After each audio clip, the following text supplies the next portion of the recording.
Good afternoon and welcome to another exciting edition of the APOA Update. It's Thursday, February 7th, and I will start by talking to you all about PERA and the latest developments there. As many of you know, Senate Bill 27 was dropped earlier, or I should say in January, and it calls for a number of changes to the PERA system. As far as public safety goes, that bill was going to make a change in COLA from 3% to 2%. It was going to require a 7-year wait prior to receiving your first COLA from your date of retire. It was going to increase contributions by 1.5% for the employee and 1.5% for the employer. It was also going to grandfather all current employees into whatever retirement they have right now. So essentially for all of us, we would be on our old system. The only changes we would see are those that I just mentioned with regard to COLA and contributions. For future members, it was going to make a change to where experience and your age had to equal 75. So your number of years of service working plus your age would have to equal 75 before you would be eligible to retire, and then there were a number of other changes proposed for future hires.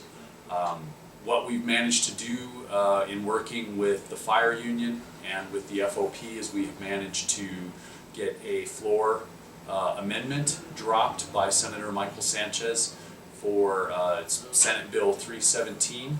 And we are trying to get that amended into the current Bill 27 that has all of those changes proposed.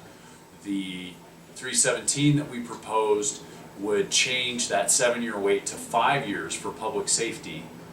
So we would wait 5 years from date of retire, and it would abolish that rule of 75. What it would do is make it so that you could retire still at 20 years, 64% instead of the current 70.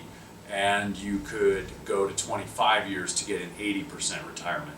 So slight change. However, that was for future hires. Current hires, again, the only changes are going to be that 1.5% increase and the COLA reduction and waiting for COLA. So I hope that's somewhat clear. What I would recommend you do if you have questions, either call us here at the office or go to a website called NMLegis. That's www.nmlegis.gov. That website allows you to track any bill that's on the floor, any legislation you might be interested in. If you just want to see what's out there, there are some other things that are law enforcement related, there are some other things that are labor related.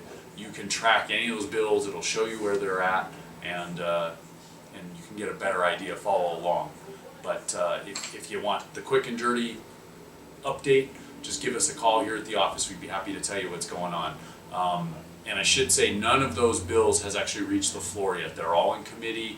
They're all being looked at. This is just what we know so far, so we'll keep you updated on that. Also wanted to update you guys on our lawsuit.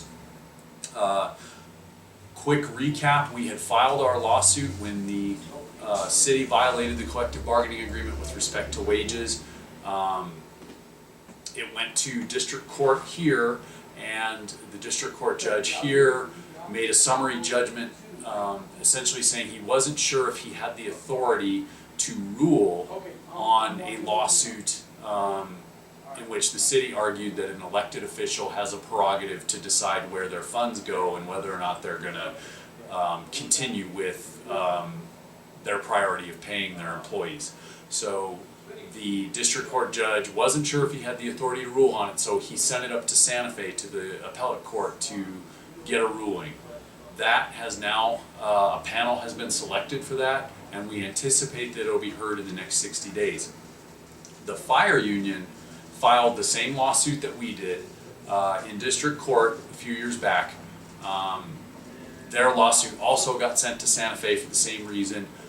Santa Fe has already heard their arguments, and it went very favorably for them. The appellate court ruled that the district court judge here does have the authority to hear the case and should hear the case, that there is something there for them to rule on. So that case for fire is docketed to be heard in district court coming up here in May, and it's something we'll obviously be following very closely because our lawsuit mirrors their lawsuit, and clearly if they were to win their lawsuit, then we're confident we either wouldn't even have to have our lawsuit, or that it would we would be able to request a summary judgment based on the ruling that just occurred.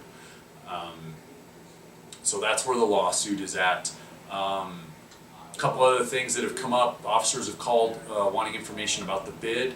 The information was released on Power DMS. We don't have any other information as far as schedules or proposed schedules yet. That's still in the works. Our understanding is that they're looking at more 410s opportunities for field officers.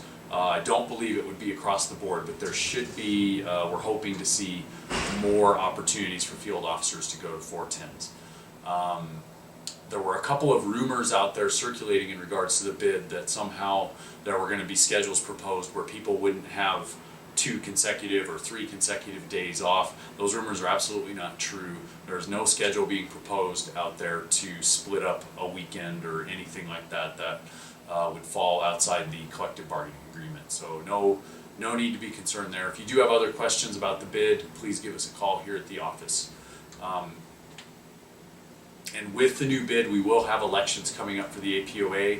The secretary and president positions will both be up, as well as all of the area rep positions. And we're really asking people who are interested or who want to participate in some way to come to the meeting or get nominated as soon as that bid occurs, because we really, I would like to see that the board be representative of those members out there. So please, if you're interested, please come and get yourself involved. We love to have the involvement of people. Finally, just a quick note for those of you, we are getting a number of complaints coming in from the IRO that are the result of a group called CopWatch. And that group is going around filming police officers as they work, and then they are comparing the officers' actions that they have on video to SOPs, and they are submitting complaints, third-party complaints, saying, you know, the officers didn't do this, this, or this, and according to your SOP it says officers will do this, and they are then submitting complaints to the IRO. So all of you field guys or anybody who's out there, be aware that these people are out there. The APOA is looking at the legal options that we have as far as those complaints go, as well as a couple of other things about how to deal with CopWatch.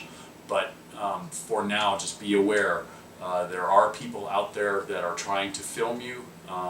We've had a couple of calls, especially involving panhandlers and homeless people who are trespassing, that appear to be setups. They appear to be CopWatch people who are waiting to see what the officers are going to do with these people who are panhandling or trespassing, and then filming them as they do it. So just be on the lookout for that, and call us if anything weird goes on. We would love, the more information we have on it, the more we can deal with it. With that, I think I've taken up enough of your time. There'll be another update coming up soon, and thank you again for paying attention.